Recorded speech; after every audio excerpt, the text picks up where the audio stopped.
स्वामी समर्थ मित्रांनो, आयुष्यात कितीही मोठं संकट आलं तरी स्वामींचे चरणी गेले की मार्ग हे सापडतात.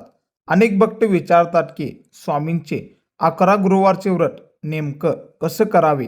आजच्या या व्हिडिओमध्ये आपण या व्रताचं अत्यंत सोपी विधी, नियम, कोणती काळजी घ्यावे हे सविस्तर पाहणार आहोत.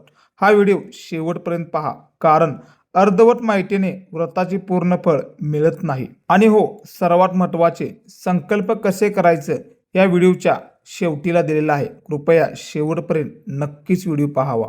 नमस्कार मित्रांनो, माझं नाव अभिजित. तुम्हाला तर माहीत आहे आपला पॅटर्नच वेगळा. श्री स्वामी समर्थांच्या 11 गुरुवारी व्रताची सुरुवात कोणत्याही महिन्याच्या शुक्ल पक्षातील गुरुवारी करावी.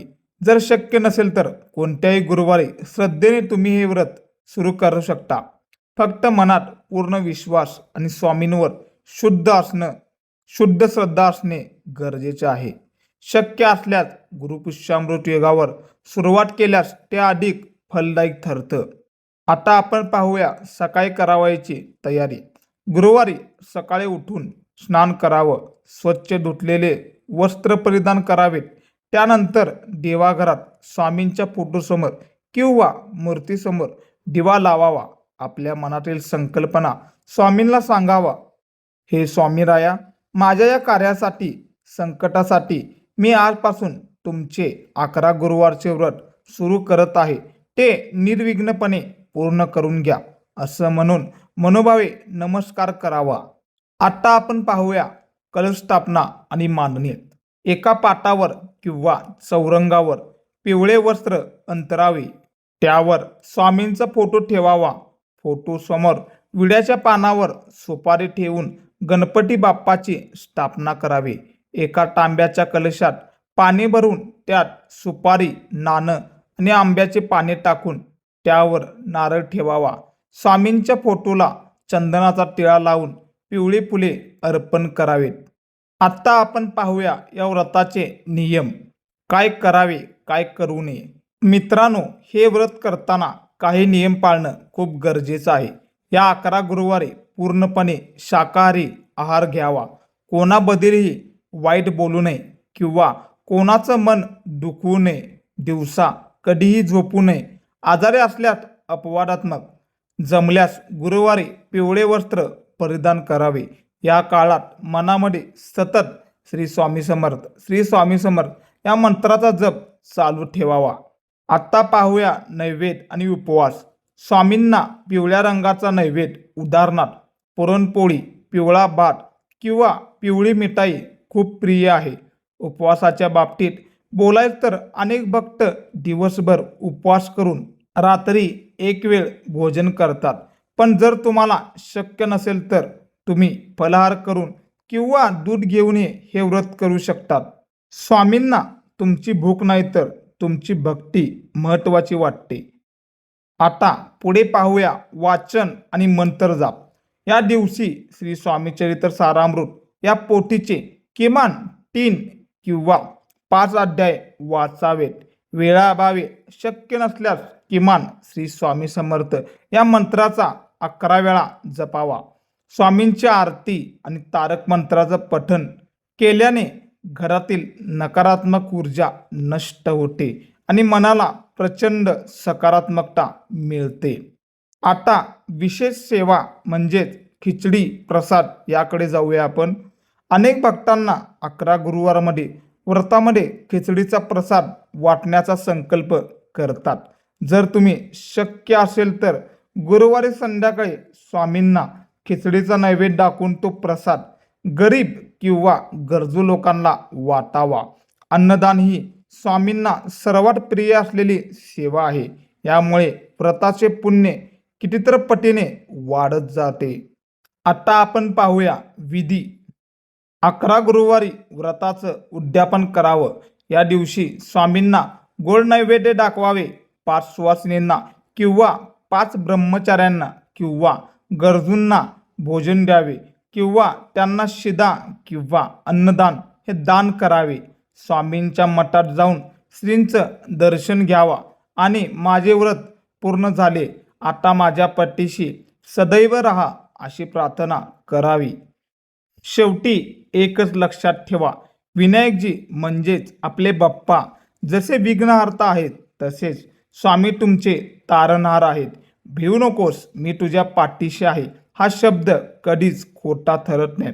श्रद्धेने हे व्रत करा, तुमचे सर्व मनोरथ पूर्ण होतील. जय जय स्वामी समर्थ. मित्रांनो, सांगितल्याप्रमाणे संकल्प कसा सोडावा याबद्दल शेवट सांगणार होतं, ती वेळ आता आलेली आहे. सर्वप्रथम मित्रांनो, व्रताला बसण्यापूर्वी हातामध्ये थोडं अक्षता, फूल आणि पाणी घेऊन स्वामीसमोर उभे राहा. डोळे मिटून अगदी मनापासून म्हणा, हे ब्रह्मांड नायक, अक्कलकोट निवासी श्री स्वामी समर्थ महाराजा, मी म्हणजे तुमचं पूर्ण नाव सांगा.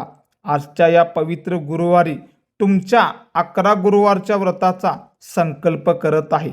महाराज, माझ्या आयुष्यात तुमची अडचण किंवा इच्छा उदाहरणार्थ सांगा. नोकरी, घर, मुलाचे शिक्षण किंवा आजारपण, संकट काही आलेलं आहे ते सर्व काही सांगून टाका.